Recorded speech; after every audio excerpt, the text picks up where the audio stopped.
talk a little bit about cryptocurrency today. First heard about cryptocurrency about 3 or 4 years ago, I guess, when Bitcoin really made its first mark on the scene, and from what I recall, went up to about $2,000, and then just about as quickly dropped back down to, and I think it dropped back down to about $100 a Bitcoin. So, at that point, I thought something that volatile, I'm not going to get involved in. Well, this past fall, so down at my oldest son's house, and he had talked about investing in Bitcoin and how he'd made a pretty good chunk of money on it.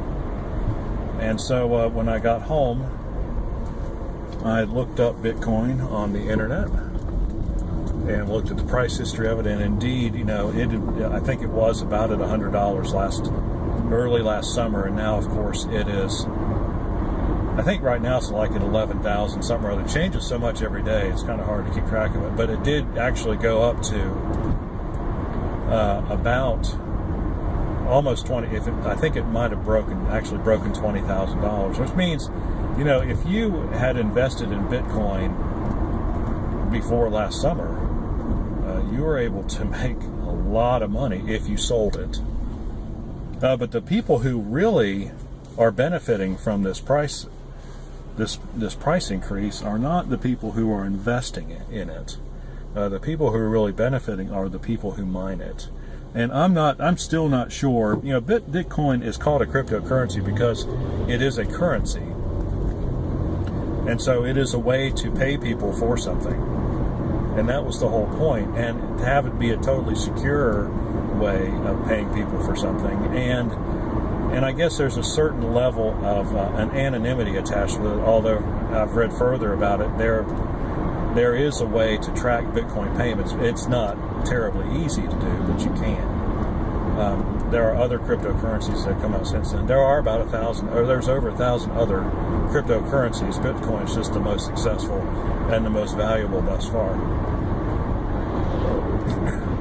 And so that's its value. And so I guess, I'm still not sure how it works, but in order to verify these payments, then, there's this thing called a blockchain, and you know what, that's about as far as I'm willing to go, because I don't really understand it.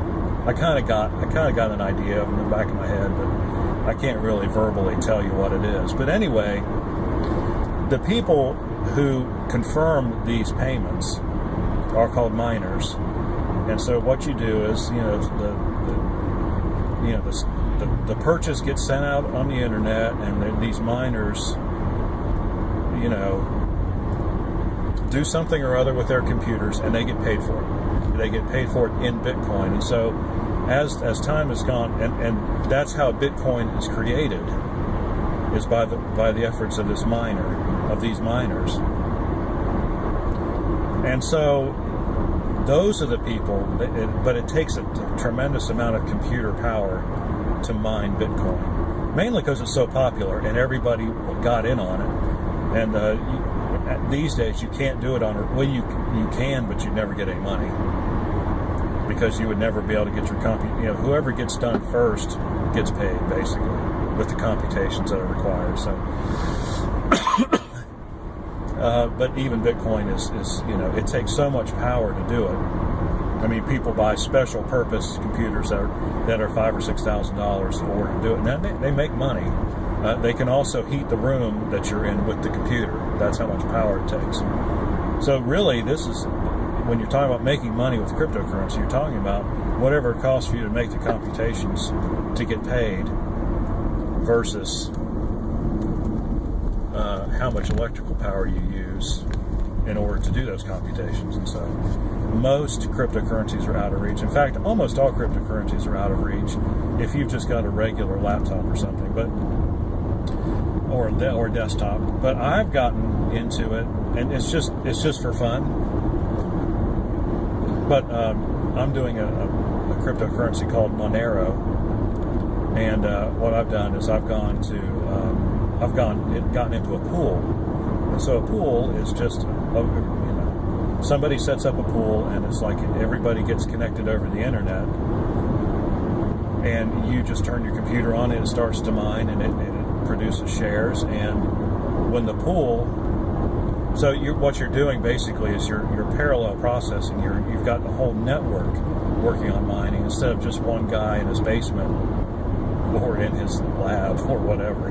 Don't mean to be derogatory, doing it. So you might have 1,000 people doing it, and with that kind of computing power all put together, then of course it becomes cost effective to mine something. And so that's what these pools do. And of course then the pool operator, when they get the blockchain or whatever they get to get paid in Bitcoin, they take the Bitcoin or whatever other cryptocurrency you're getting, in my case Monero, and they divide it up. So you get a share of what they get. Of course, they take off 1% or 1.5% right off the top. And then you get your share based on how many shares, what percentage of the work your computer actually did. So it's just kind of neat. It runs in the background on my computer. I think I've made like $1 so far in a couple of weeks. It's one of those things. I might make $30 or $40 an entire year. But what the heck? It's kind of neat, and who knows? One day, one day it might really be worth some money. But then again, it may never be worth any money. I don't know. But all I know is it doesn't require any effort on my part to do it. So why not just go ahead and do it? So if you're interested in doing that kind of thing, and you want to make $30 a year, go to minergate.com. minergate.com. A lot of people don't have a very high regard for the site, but I don't, I don't care. I'm not going to get into, setting everything up, by the command line. I don't, I'm not in that. I mean, I'm kind of into that, but I like something I can just click on the icon, hey, it goes. And if they take a little bit more money than the rest of the people, so be it. So I'll keep you updated every now and then. I actually have 3 computers running it. I've got 2 old T60s, and they are slow. I mean, my new computer is 5 years old, but my T530 does pretty well. And my T60s are about a quarter as fast, so I've got like a computer and a half worth of mining going on. But it's just kind of neat. You get up in the morning, you check it. It's like, that's cool. You read articles about it. So I'm up to, I think I've got 2/10. No, not even 2/10. 2,000ths of a Monero so far, but they're worth $365 a piece. But if they go to $1,000, they'll have $2 or $3. Whatever. It's just fun to do. And like I said, no effort required, and I know I'm not burning up any power. And I'm like running that on my computer, and I'm using my computer all the time, and I don't even notice it. It seems to be adaptive. Like if I'm not doing anything on my computer, it'll run 100% CPU power. But as soon as I open a web page or start doing, editing or something like that, it will. The mail hasn't run yet. It's too bad. It drops and lets me do my work, and then when it's done, when I'm done, then it ramps back up to 100% again. So that's pretty good.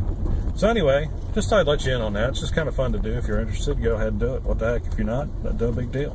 Might be something to think about for the future. Who knows where cryptocurrencies are going now that they're being treated like a commodity, like everything else in the world. There's no telling. We could get a price spike, and it might really have been worth your time to stick with it a little while. So that's what I'm hoping, but I'm not counting on anything. I don't care. All right. Got any questions or comments? Do so in the section below. Like and subscribe. We appreciate when you do, and we'll see you on the next one.